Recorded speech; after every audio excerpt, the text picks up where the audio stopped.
Hello there, and welcome back to my mini-series on the history of what is currently the World of David Walliams at Alton Towers. Previously, I've covered the earlier history, including the Fairground, Talbot Street, the Land of Make-Believe, Cred Street, and Cloud Cuckoo Land, so do take a look at those videos if you like, and now it's time for the final instalment about the World of David Walliams itself, so I hope you enjoy.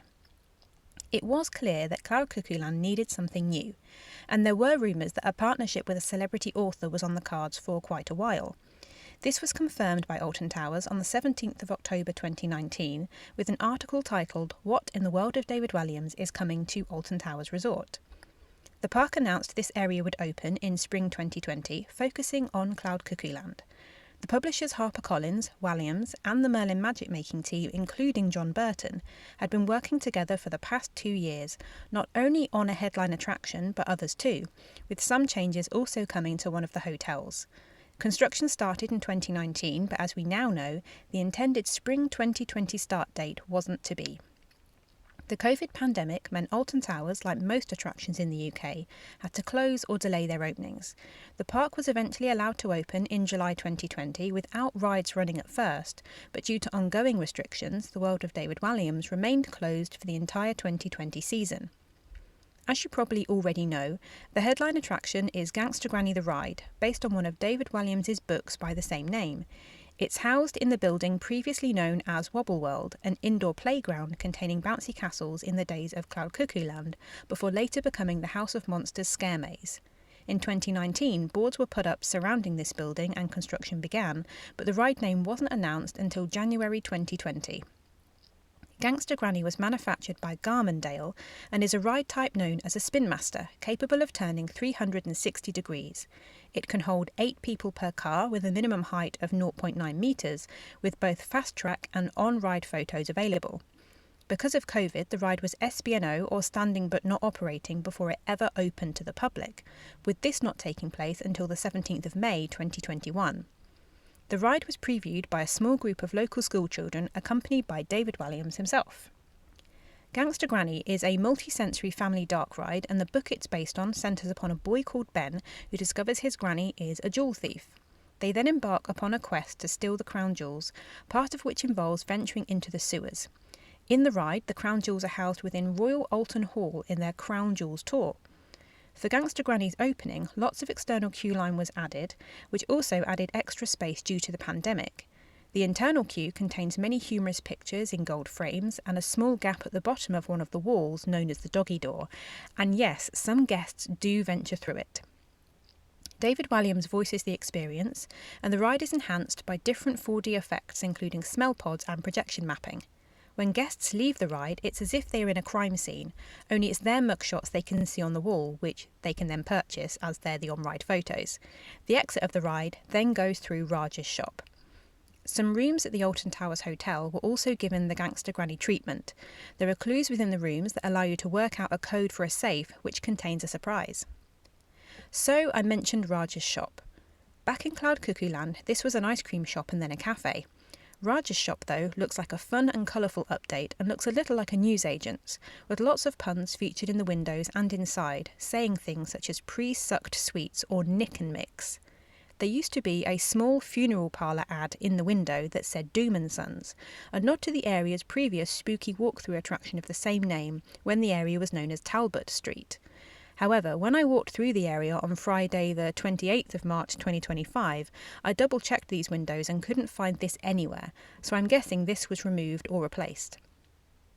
Inside the shop, there is lots of themed merchandise based on Walliams' books, other kids' toys and accessories, and pick and mix, or should I say, nick and mix. There is a notice board with a real throwback to the park in its younger years, in the form of a nostalgic poster. It contains so many old park references such as the old logo, the wave swinger, Cred Street, the corkscrew, the 4-man bob coaster, Kiddy's Kingdom, and a slightly disturbing looking bear costume. There used to be additional in-store entertainment in the form of an extra shopkeeper interacting with guests. However, since the recent Merlin cuts to entertainment, I believe this may have been reduced. Other entertainment in the area, including Beefeaters and Coldstream Guards, have also since disappeared. There is still a frog hopper in the area, and in Cloud Cuckoo Land it was moved to outside the old 4D cinema building in later years, but for the World of David Walliams this was moved back to its original location, outside what used to be the Nickelodeon Outer Control building. This was given a very colourful retheme and is known as Raj's Bouncy Bottom Burp. However, it's not known whether it is the exact same one which opened there in 1999. Another ride that was kept is the Royal Carousel, and used to be known as Galloper's Carousel. This is located where Twirling Toadstool used to be and was rethemed to fit the rest of the area and book illustrations. This originally opened in the park in 1991 and was manufactured by Bertazon.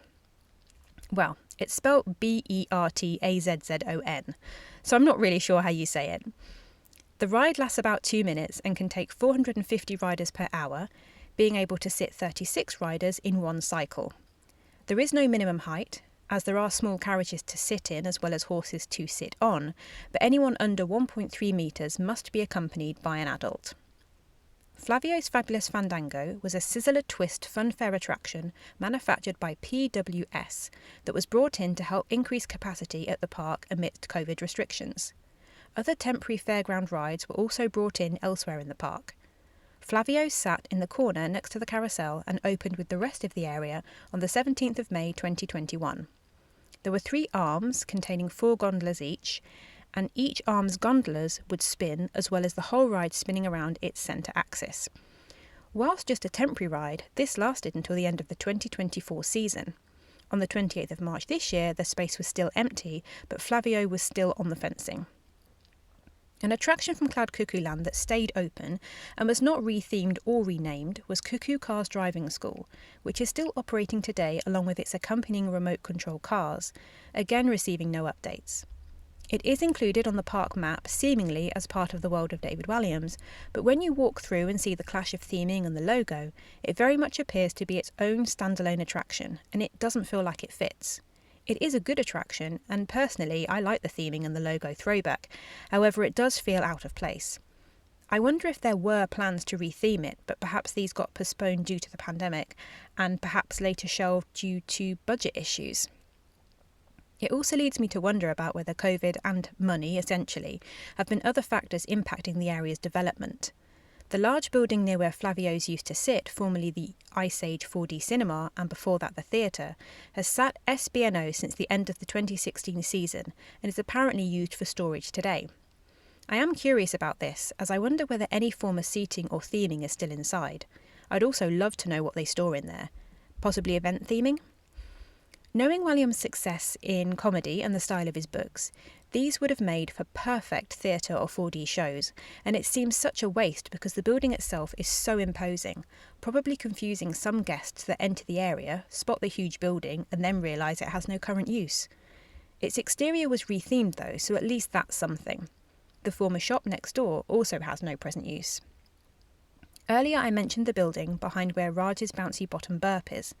This was formerly the Nickelodeon Outer Control, funhouse-style attraction from the days of Cred Street that closed in 1998. My Cred Street video does contain more information on this ride, or attraction I should say. It had an accompanying shop and cafe, and in 2007 the former cafe and shop buildings became a Scarefest attraction known as Patch's Pumpkin Playground, but since this time none of these buildings have had any public use. The old Outer Control building is somewhere else I would love to have a nosy round, as there could be old theming and even rope bridges or other physical parts of the funhouse still in place. During the mid-2000s behind-the-scenes tours, this was true and people did find some old parts of the funhouse still in place, but I'd love to know what it's like now in 2025. It did used to be used for storage when the theatre was still there, as well as being a green room for entertainment. Whether this was the case when the World of David Walliams still had roaming actors, I'm not too sure. However, it is still another building with no current public use, and whilst areas of the park of course need various forms of storage and break areas for staff, the World of David Walliams does have quite a lot of these buildings where no development has taken place that we know of. As of recording this video, the area has been open at the park for almost 4 years, and I get the impression it isn't the most popular these days, and the delayed opening because of the pandemic also didn't help, because originally it would have been open since 2020. Perhaps these factors have also added to the former buildings never being fully utilised. Whilst the theming is colourful and fun, and if you like David Walliams' books, then you would have a good experience, especially with Gangsta Granny the Ride, the area just seems quiet and empty and confused these days. Not just in terms of visitor numbers, but also because of the lack of attractions and the contrast of Cuckoo cars. It is a shame because of the time and money initially used to develop it. But what's next? The area's future is likely influenced by the popularity of its IP or intellectual property. Certain brands can sponsor a ride or themed area, which in turn brings theme parks extra revenue. Whilst IPs can last a long time if popular and working well, such as Peppa Pig World at Paulton's Park or Saw the Ride at Thorpe Park, there does come a time when it's time for an IP to go. And this could well happen with the World of David Walliams. Maybe a new IP will be drafted in within the next couple of years. If and when the area were to change, I would love to see a new theme, unique to the park, personally. There is the possibility that the area could be involved in Project Horizon in some way. The former Coaster Corner and now Service Yard is located behind and adjacent to it, and is the proposed Project Horizon location. If it does go ahead, and I really hope that it does soon, then maybe the World of David Walliams will be completely rethemed, incorporating the new indoor coaster. I just hope that project hasn't been scrapped due to cuts. And that's it. I'm so intrigued to see what happens to this area next. Thank you for watching/listening, and I'll see you next time.